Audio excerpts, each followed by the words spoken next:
Assalamualaikum warahmatullahi wabarakatuh. Perkenalkan, saya Risti Riyandi SEMM, dosen Prodi S1 Manajemen pada Fakultas Ekonomi dan Bisnis Universitas Persada Bunda Indonesia. Pada semester ini, saya mengampu mata kuliah Manajemen SDM 1 dengan bobot 3 SKS.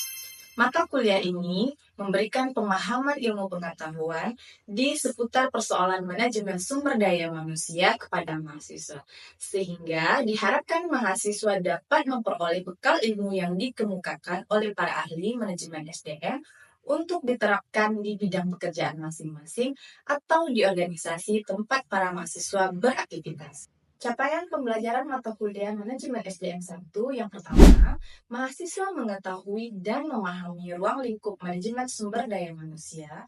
Yang kedua, mahasiswa mampu memahami dan menganalisis jabatan.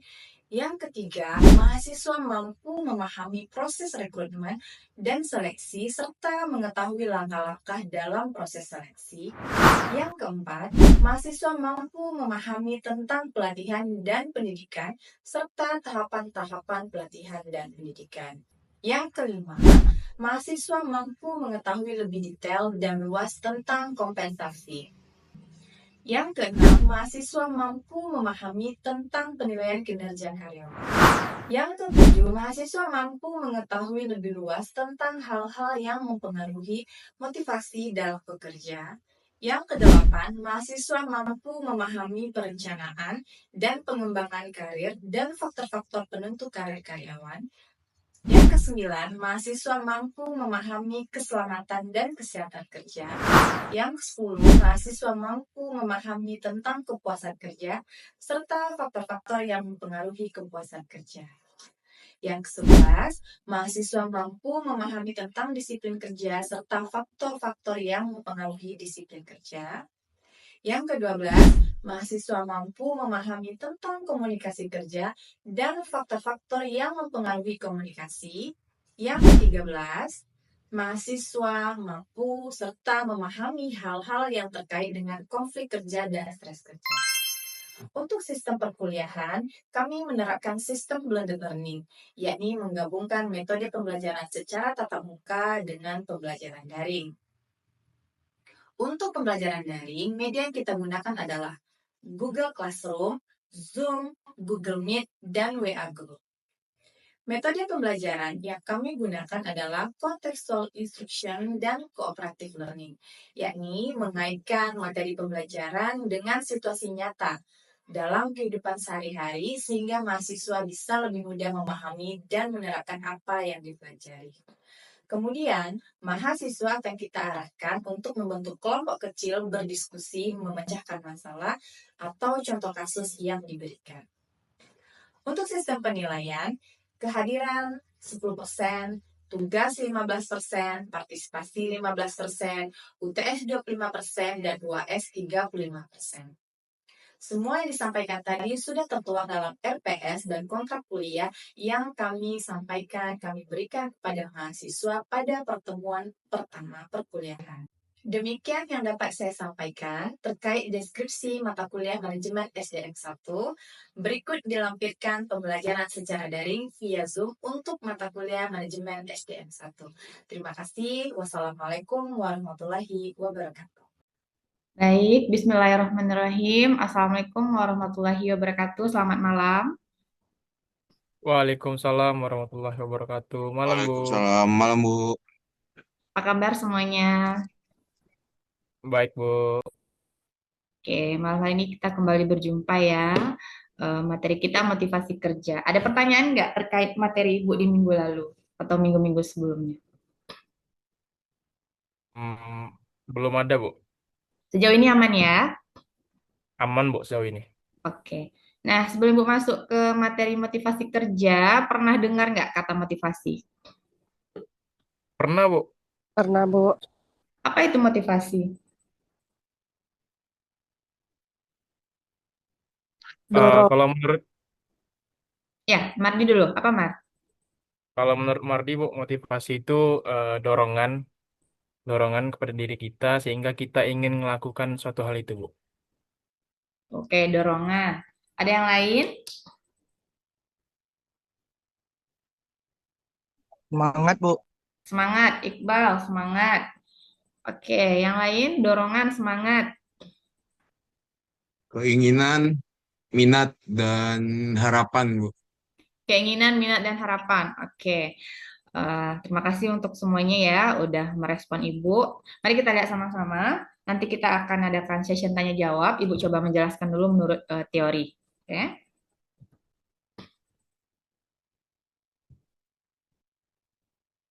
Gerak nggak PPT-nya? Di sini belum sih, Bu. Bentar ya, Ibu ulang share screen.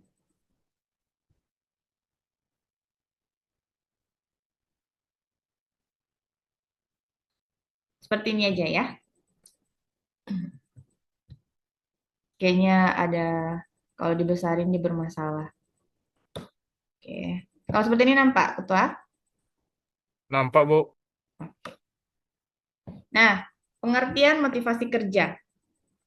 Motivasi kerja adalah sikap seseorang terhadap pekerjaannya yang mengarah pada kepuasan kerja. Nah, di sini ada keynotes-nya atau benang merahnya itu kepuasan kerja, ya. Berarti dia semakin baik motivasi, berarti dia akan merasakan kepuasan kerja. Kemudian motivasi kerja diartikan sebagai keadaan dalam diri individu yang mendorong keinginan individu untuk melakukan kegiatan-kegiatan tertentu guna mencapai tujuan. Motivasi yang ada pada seseorang akan diwujudkan dalam satu perilaku yang diarahkan pada tujuan mencapai sasaran kepuasan. Nah, di sini digarisbawahi lagi, motivasi kerja adalah tenaga pendorong atau daya kekuatan untuk melakukan suatu usaha yang diarahkan pada perilaku yang melibatkan diri dengan pekerjaannya. Jadi tadi ada dorongan ya, ada tadi kata Mardianto tadi adalah dorongan dari dalam diri. Kemudian faktor motivasi kerja. Yang pertama yaitu kesejahteraan, keamanan, penghargaan, lingkungan kerja, masa kerja, tingkat pendidikan. Kesejahteraan dapat diartikan sebagai tingkat kesejahteraan pekerja tersebut. Adanya jaminan dari sebuah perusahaan akan mempengaruhi motivasi kerja karyawan. Contoh, seperti adanya tunjangan BPJS, ketenaga kerjaan, dan lain-lain. Kemudian adanya rasa aman atau keamanan ini cukup penting bagi seorang pekerja. Rasa keamanan ini akan meringankan beban pikiran pekerja yang sibuk dengan pekerjaannya. Jadi kalau kita ngerasa aman di kantor tersebut, di lingkungan tersebut, di perusahaan tersebut, otomatis kan kita termotivasi secara internal. Kemudian yang ketiga ada penghargaan. Seorang pekerja akan lebih memiliki dorongan bekerja dengan adanya sebuah penghargaan terhadap hasil kerjanya. Hal ini berpengaruh di dalam dua sisi. Nah, penghargaan ini akan kita coba nanti jelaskan di slide selanjutnya. Kemudian ada lingkungan kerja. Lingkungan kerja yang nyaman akan memberi dorongan motivasi terhadap pekerjaan. Selain itu, adanya lingkungan kerja tersebut akan memudahkan pekerjaan mereka. Di sini Ibu bisa jelasin, kalau lingkungan kerjanya kotor, panas, apakah kita ngerasa termotivasi untuk bekerja? Enggak, Bu. Nggak nyaman, Bu. Nggak nyaman kan? Otomatis lingkungan kerja juga merupakan salah satu faktor yang memotivasi kita. Kemudian masa kerja. Orang yang memiliki masa kerja yang lebih lama cenderung memiliki motivasi kerja dibandingkan pekerja baru. Ini kayak sebuah apa ya, fenomena. Jadi kalau karyawan-karyawan senior tuh kayak udah betah aja gitu. Kalau udah di atas 10 tahun, gitu kan 15 tahun. Tapi kalau yang masih baru itu kayak pengen lompat-lompat lagi gitu. Jadi dia kayak udah nyaman aja kalau yang udah senior-senior itu kan. Kemudian tingkat pendidikan. Seseorang calon pekerja cenderung memiliki keinginan untuk kerja yang lebih tinggi bila mereka memiliki pendidikan yang mencukupi. Otomatis orang yang tamat SMA dengan yang S1, S2 otomatis kan beda lagi motivasinya ingin bekerja. Sekarang mungkin rekan-rekan yang masih belum selesai mungkin di level ini. Nanti ketika udah S1 motivasinya ingin bekerja tuh beda lagi. Di bidang apa lagi tuh otomatis beda ya kan? Kemudian apa sih Bu manfaat motivasi kerja? Itu sebagai dorongan untuk bekerja itu sendiri, motivasi kerja berpengaruh langsung terhadap semangat kerja seseorang. Orang yang memiliki motivasi untuk bekerja akan lebih berkomitmen di dalam pekerjaannya secara langsung. Semangat kerja tersebut akan meningkatkan kinerja seseorang. Semakin besar kinerja seseorang pekerja, maka produktivitas mereka akan meningkat.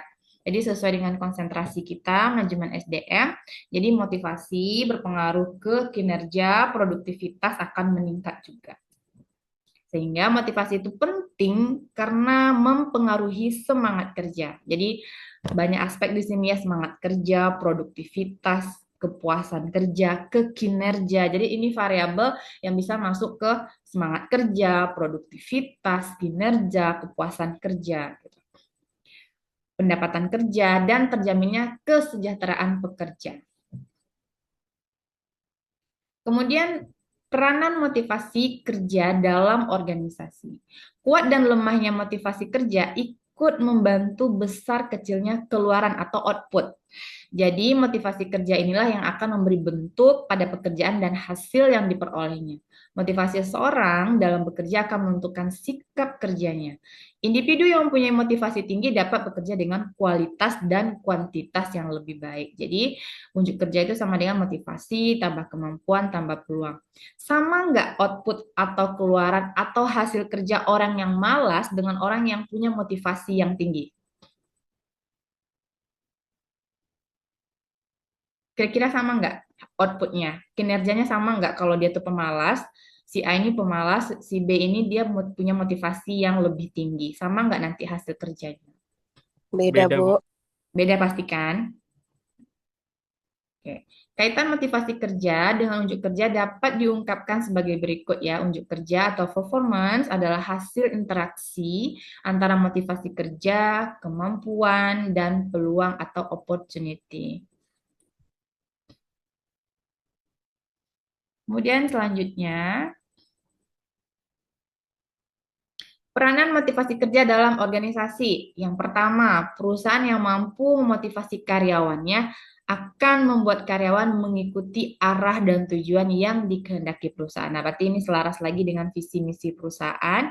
Jadi kalau dia mampu memotivasinya, jadi karyawan tuh gampang diarahkan untuk mencapai tujuan, yaitu tujuan perusahaan adalah efektif dan efisien.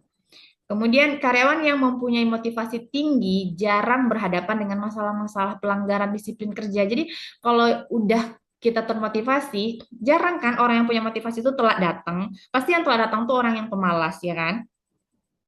Nggak mungkin yang rajin itu sering berhubungan dengan HRD, sering ditegur, nggak mungkin. Jadi ini selaras dengan kalimat bahwasanya jarang berhadapan dengan masalah-masalah pelanggaran disiplin kerja.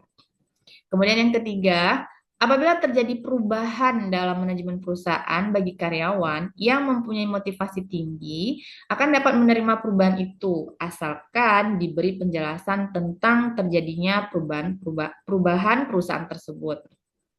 Kemudian yang keempat, karyawan yang mempunyai motivasi tinggi akan bersedia bekerja secara khusus, terutama pada waktu perusahaan berada dalam keadaan sulit. Misalnya lembur ya, kerja ekstra gitu. Jadi kalau karyawan yang punya motivasi ini dia nggak yang tipikal yang ngedumel atau ngomel kalau disuruh lembur gitu. Kenapa? Dia sendiri itu punya motivasi dalam diri dia atau motivasi secara internal. Kemudian yang kelima, karyawan yang mempunyai motivasi kerja tinggi akan lebih berhati-hati dalam menggunakan peralatan atau perlengkapan kerja. Misalnya untuk karyawan dengan jenis pekerjaan yang menggunakan mesin, ini biasanya di pabrik-pabrik ya, seperti pabrik PKS atau pabrik lainnya, gitu kan. Jadi sangat beda perlakuan mereka, orang yang malas, orang yang tidak punya motivasi, asal kerja aja, asal pakai komputer aja, asal pakai alat aja, dengan orang yang memiliki motivasi dan tanggung jawab dalam dirinya. Kemudian yang keenam, karyawan dengan motivasi tinggi dapat bekerja dengan kuantitas dan kualitas kerja yang baik. Karyawan selalu berusaha untuk memproduksi hasil kerja yang sebaik mungkin. Lalu bagaimana Bu cara meningkatkan motivasi kerja? Yang pertama lewat sentuhan-sentuhan kecil, gitu kan. Yang pertama mengucapkan salam seperti pimpinannya. Jabat tangan yang hangat dengan menatap matanya, memberikan pujian ya, yang tulus dan menghargai orang yang mengerjakan dengan benar pekerjaan tersebut. Berikan senyuman, tanyakan kesehatan dan kondisinya. Kemudian mengobarkan semangat bawahan dengan cara membuat mereka merasa penting. Jadi orang akan termotivasi ketika dia merasa bahwasanya peran dia di perusahaan ini penting gitu. Jadi dengarkan mereka secara baik dengan penuh perhatian. Jangan sekali-sekali pada saat bawahan menghadap di ruangan Anda tuh mendengarkan sambil menulis atau mendatangkan surat gitu. Dengarkan gitu karena kita juga sebagai bawahan juga perlu didengar. Hargai pendapatnya, ide-idenya, kemudian berikan kesempatan untuk mengikuti pelatihan ataupun training. Itu selingkup bagaimana cara meningkatkan motivasi kerja. Masih banyak lagi contoh-contoh lain gitu. Ini hanya secara umum. Kemudian kritik yang konstruktif untuk bawahan seperti jika ada sesuatu yang tidak beres, usahakan mencari siapa yang bersalah atas hal itu secara tepat, gitu kan, dengan secara objektif. Kemudian jelaskan kepada bawahan mengenai suatu kesalahan secara spesifik dan berilah kesempatan pada orang-orang yang bersalah itu untuk mengetahui secara jelas kesalahannya. Seharusnya kita dapat mengendalikan diri pada saat mengkritik bawahan kita. Kemudian berikan kritik itu secara objektif, tunjukkan bahwa kita turut bertanggung jawab juga atas kesalahan bawahan. Jadi leader itu juga dia bertanggung jawab atas kesalahan yang dilakukan oleh bawahannya. Nah itu selingkup materi terkait motivasi kerja. Kira-kira sampai di sini ada yang mau ditanyakan? Belum ada, Bu. Cukup jelas? Sangat jelas, Bu. Oke. Nah, mungkin itu aja ya yang bisa Ibu sampaikan terkait teori-teori pada malam hari ini. Nanti kita akan beralih ke Google Classroom karena di situ Ibu nanti akan posting kuis ya. Dan kemudian kita akan bahas di WA Group jika ada pertanyaan. Oke. Oke, Bu. Baik, Bu. Ya, terima kasih untuk malam hari ini. Itu saja dari Ibu. Lebih dan kurang Ibu mohon maaf. Assalamualaikum warahmatullahi wabarakatuh. Selamat malam. Malam. Waalaikumsalam. Waalaikumsalam Waalaikumsalam warahmatullahi Terima kasih, wabarakatuh. Bu. Terima kasih, Bu. warahmatullahi wabarakatuh. Malam, Bu.